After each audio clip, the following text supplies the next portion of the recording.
My mean sister-in-law had a change of heart and invited my son to an adventure park with her daughter for a cousin's day out.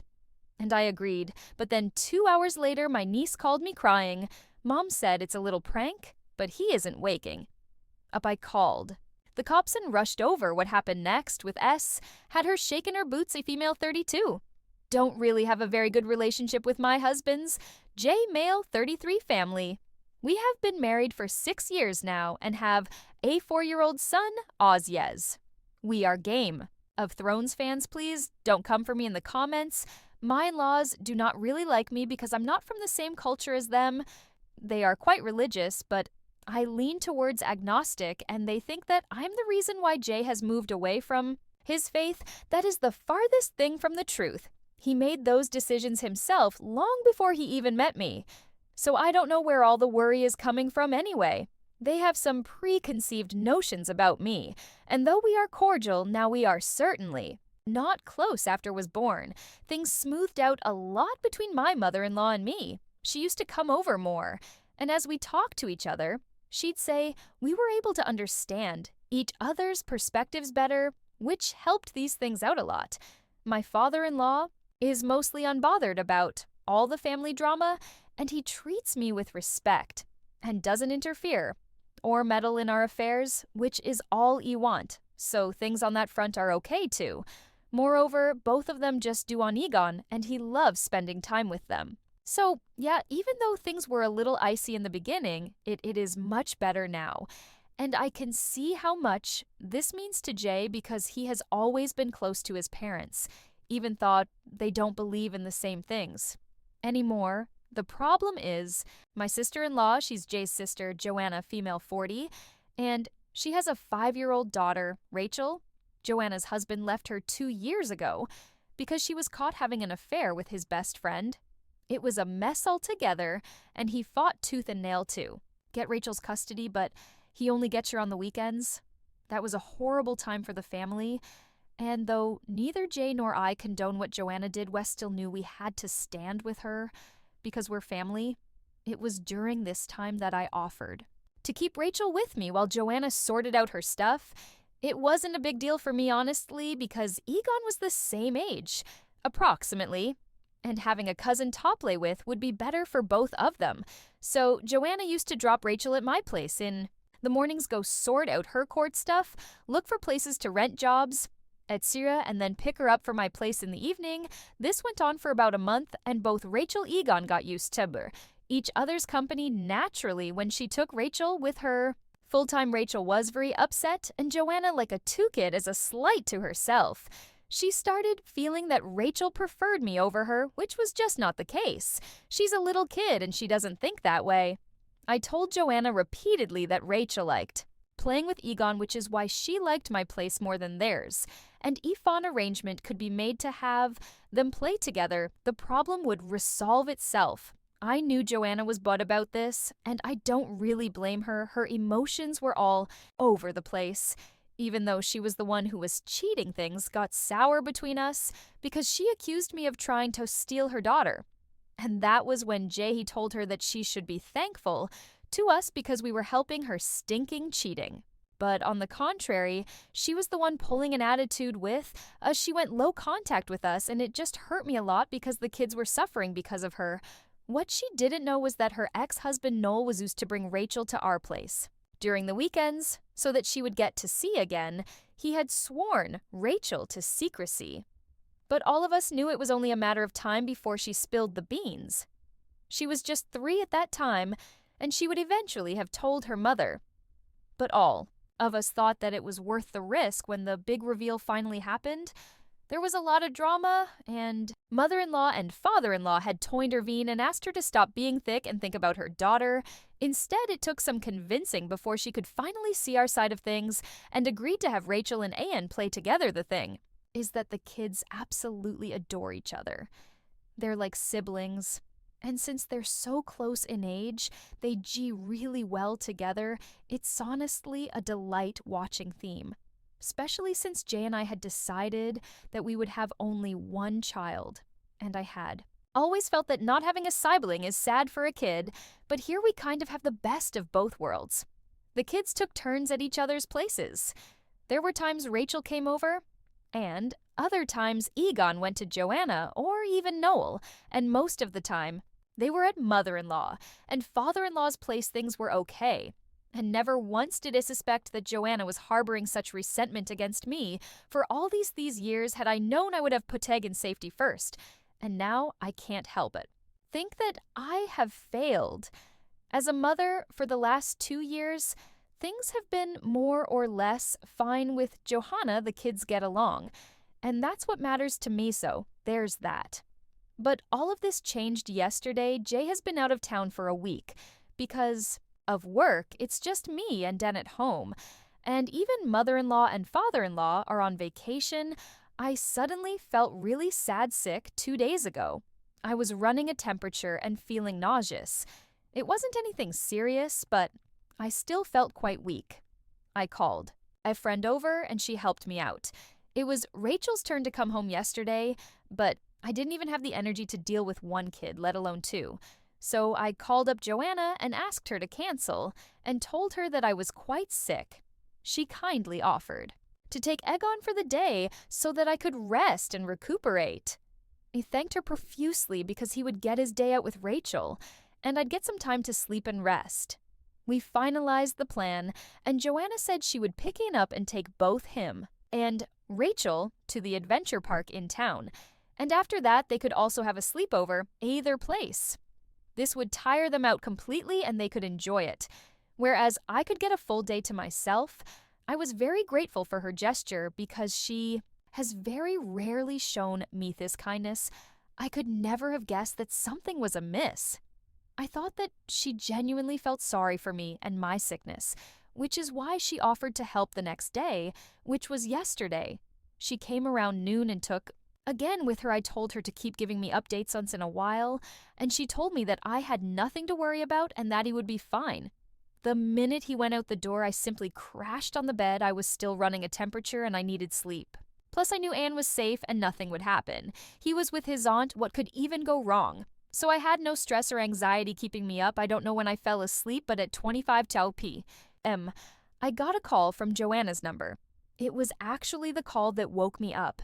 And when I checked my phone later, it was a text. I realized that she'd called me once before, but I had slept through it, and when I answered, I could hear someone crying on the other side, and I just froze. He had hives all across his body and his face, and eyes were swollen. I rushed him to the emergency, and I was fuming all the way through. I wanted to slap the crap out of Joanna, but I knew that getting him to the hospital and caring for him right now had to be my priority, and that she could be dealt with later.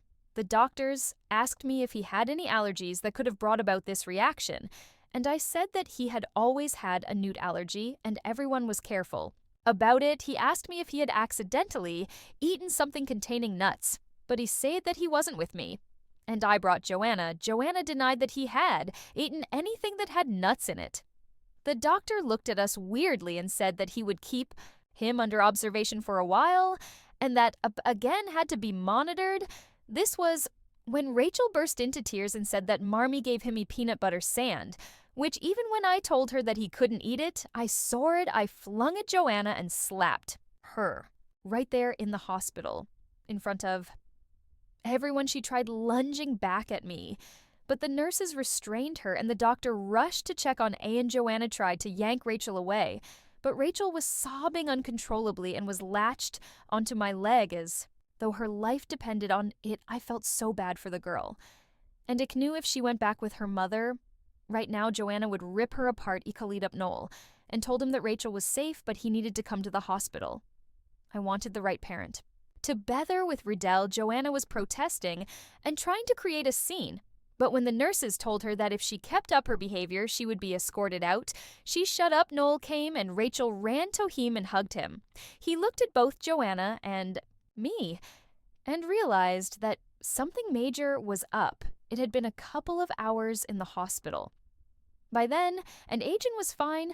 They said that the allergic reaction had been controlled, but that his family, it was everyone's duty to be more careful about what he was eating. The doctor said that they would keep him overnight for supervision and that he would be discharged the next day. Noel offered to drive me home, but I said I needed to talk about what happened, and I needed both Joanna and Rachel there, which meant that he had Toby there as well. We went to a dine-in to grab a bite, and what Joanna told me just made me lose my crap all over again.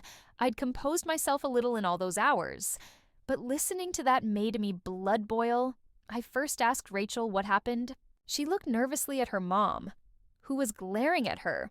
Noel stepped in and said that she needed to be honest about everything and not worry, because he would protect her and that she needed to do the right thing. She was still very nervous. And while Noel was coaxing her into telling us the truth, Joanna was trying to create a ruckus, saying things like we were bullying her daughter and that she would not stand for it. I told her to shut up and let the girl speak, and that her intimidation tactics wouldn't work anymore. It took some time, but Rachel finally told us what happened. She said that Joanna had given them money to buy sandwiches from the sandwich stall. Rachel bought a peanut butter sandwich, whereas Ann bought a mixed fruit jam sandwich while they were on their way back, and asked Rachel if he could have a bite, but she said no because he wasn't allowed to eat peanut butter. Everyone in the family knows about Agon's nut allergy, even him.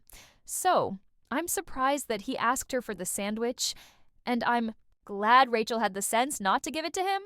She said he didn't make a fuss, but looked a little down because he didn't get to eat the sandwich when they got back to where Joanna was. Why the hell wasn't she with two tiny kids in the first place? Is beyond me. Joanna asked Rachel why Egan was being mopey. Rachel said that Hugh wanted a bite of her sandwich, and Joanna got mad at her. She said that she should be sharing things with her cousin, and that she had been taught better. Blah, blah. Finally, Rachel said she had to cut in and remind Mom that Egan couldn't eat peanut butter. But apparently, she couldn't. Joanna was having none of it. Then both of them kind of got into a fight, and Rachel tried to resist Joanna's attempt to get her to give him the sandwich. But Joanna called her own daughter a greedy little and snatched her sandwich from her. By this time, Rachel said that both and she were crying, and she said that he would get sick like Auntie told us if he ate that sandwich. But Joanna said that this was just a harmless prank and nothing would happen to him. She gave him the sandwich, but by that time, Egan too was in tears and said that he did not want the sandwich and wanted to go back home. But Joanna literally force-fed him the sandwich. Rachel didn't use these exact words, but I know what Joanna was up to. It took every ounce of my strength not to lunge at Joanna and strangle her then and there, but I didn't want to do all of this in front of Rachel. The poor girl had had enough for the day when she was in tears again, hugged Nilla and said that she wanted to go with him because Mommy scares me all this, while Joanna was scoffing as if trying to discredit what Rachel was saying, asked her if she had anything to say in her defense, and she said that she had none to defend herself from the likes of me. She said that if I chose to believe a 5-year-old over a grown woman, I had to get myself checked because clearly there wasn't a single logical brain cell left in me. I didn't fight with her or press for justifications because I was thoroughly exhausted, but I did tell her that if she refused to tell me her side of the story, if there even was one, I would take Rachel's version as the truth and proceed accordingly. She told me that I didn't have the power to do anything, and I just told her to watch out because she might be family, and comes first for both me and Jay. And while I was being kind to her, she had no idea what Jay would do when I told him that's where the panic set in. She told me not to involve Jay because Rachel was lying. She then started rambling something about what had happened, but I told her to cut the crap. I had given her a chance to explain, but she blew it. So now she could deal with Jay herself. I walked out and let Noel and her sort their crap out about Rachel together. I felt bad about leaving Rachel behind, but I didn't have it in me to deal with that. I love the kid a lot, and I am so grateful to her for saving Aunt's life by calling me, and I wish I could just take her away. But she has a father who needs to now step in on my way back. I called Jay and told him everything. He was so stressed. He said that he was going to come back. I told him I had it under control and that they would discharge again the next day. But he was adamant I didn't really stop him because I know Hegget's worried and gun to my head. I could have actually used the support. I know Egan is all better now, and we needn't worry about anything. But I know for sure that I am not letting Joanna get away. She has deliberately endangered my child, and she needs to pay for it. I don't know how she will, but I know that she will. I can never trust her with Anne again. And at this point, I'm even more red for Rachel. She was so petrified of her mother, I can't even imagine what goes on behind closed doors. Update 1, sorry for the delay in the update. I know a lot of you were asking for it. Honestly, things have been so busy and stressful at home that it never even crossed my mind. Toe check, Reddit, Jay came back the next day. And I hugged him so tight. I think I displaced some of his organs. Agent was discharged and he seemed okay, just tired. So we let him sleep for as long as he wished, I asked Jay if he had spoken to Joanna at all.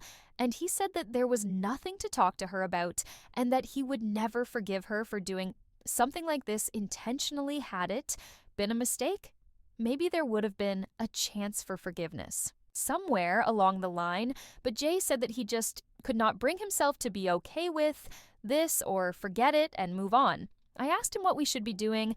I had initially thought that we could just tell the entire family what she had done so that there would be some outrage and we would not be questioned on our decision to go no contact with her. But when I proposed this, Jay looked at me like I was crazy. He said that we needed to do much more.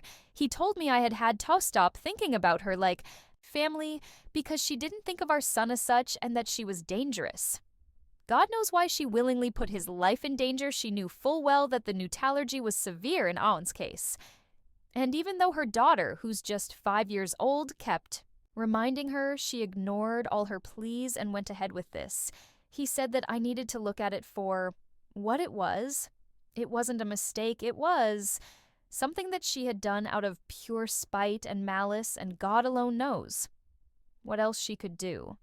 I knew. What he was saying was right, but verbalizing all this made it, I don't know, more real in a sense.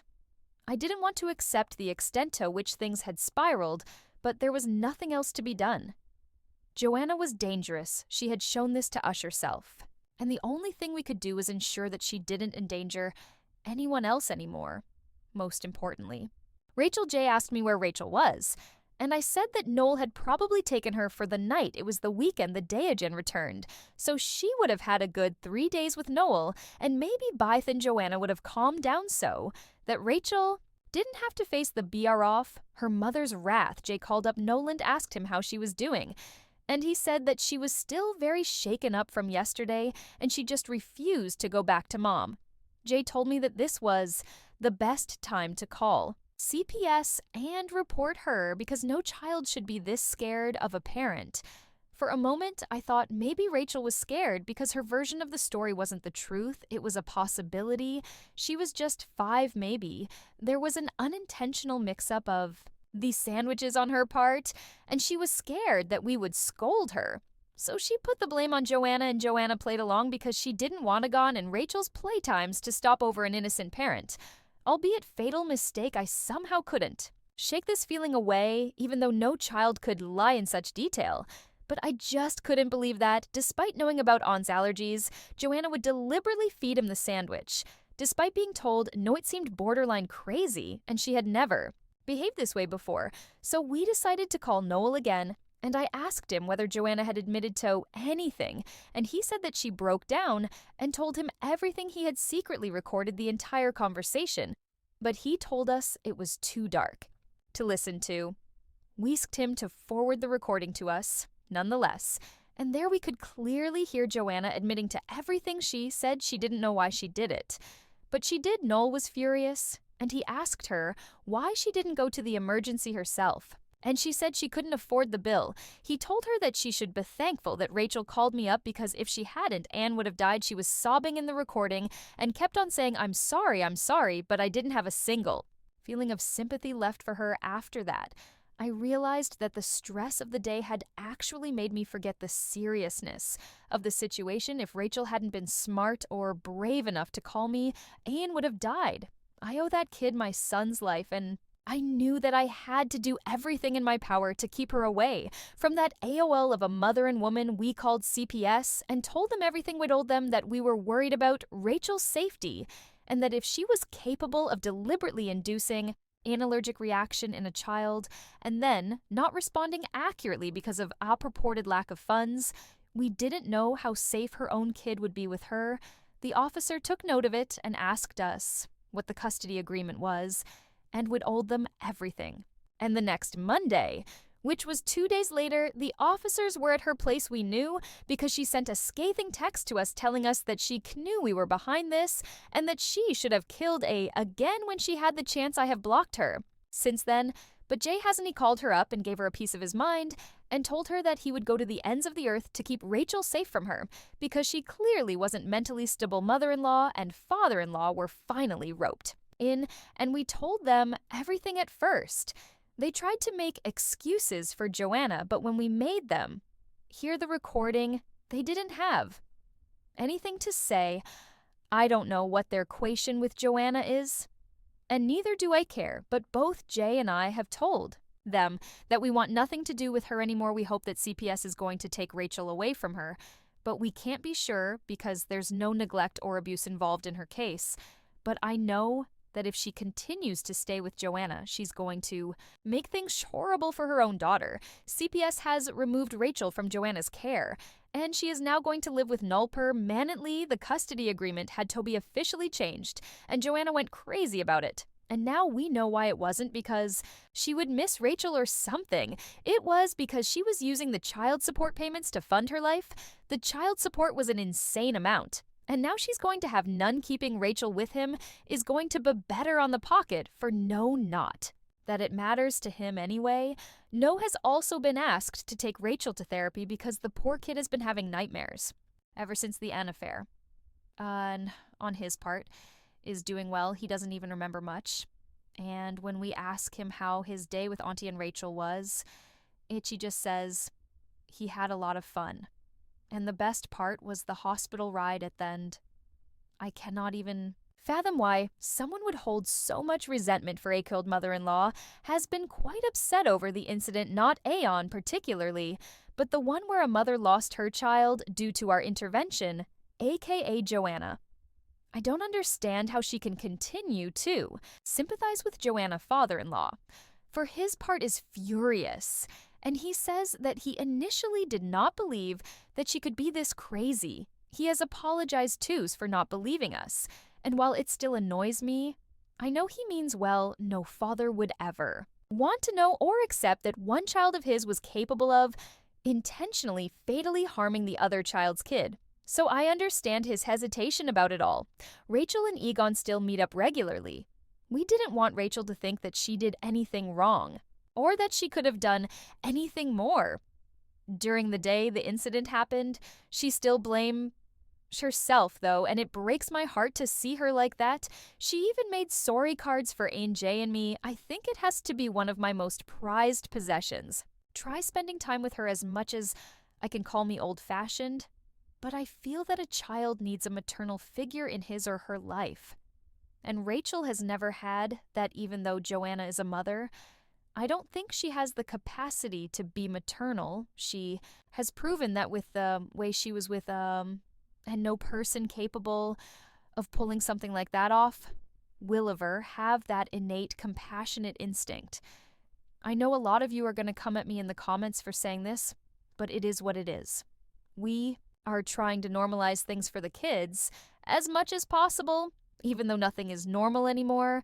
Joanna has been trying to get in touch with Jay, and me mother-in-law told us, but she's blocked everywhere, so that's an unnecessary headache she has taken upon herself. She tries to subtly act as an intermediary, but every attempt of hers has been shot down, and both Jay and I are running on thin ice with her. She either gets it herself, or we go no contact with her.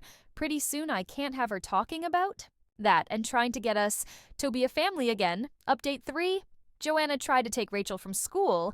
The school already knew about the issues going on, so they were prompt in reaching out too. Rachel is safe, and she just doesn't want to be with her mother at all. Noelle is thinking of going for a restraining order. But he's not sure yet because at the end of it all, Joanna is her mother, and nothing can change that it's just a peel of hot mess right now, and he personally would prefer being away from this drama. But I do know that the drama started because I called CPS on her. I personally think that she is not a good parent by fall. But I mean, now things are getting serious and criminal, which is unsafe for everyone who knows what she'll do next. They're trying to resolve this. And if it doesn't get resolved, a restraining order is the only option available. I hope it doesn't come to that, but if it does, I don't think there's anyone to blame except Joanna herself.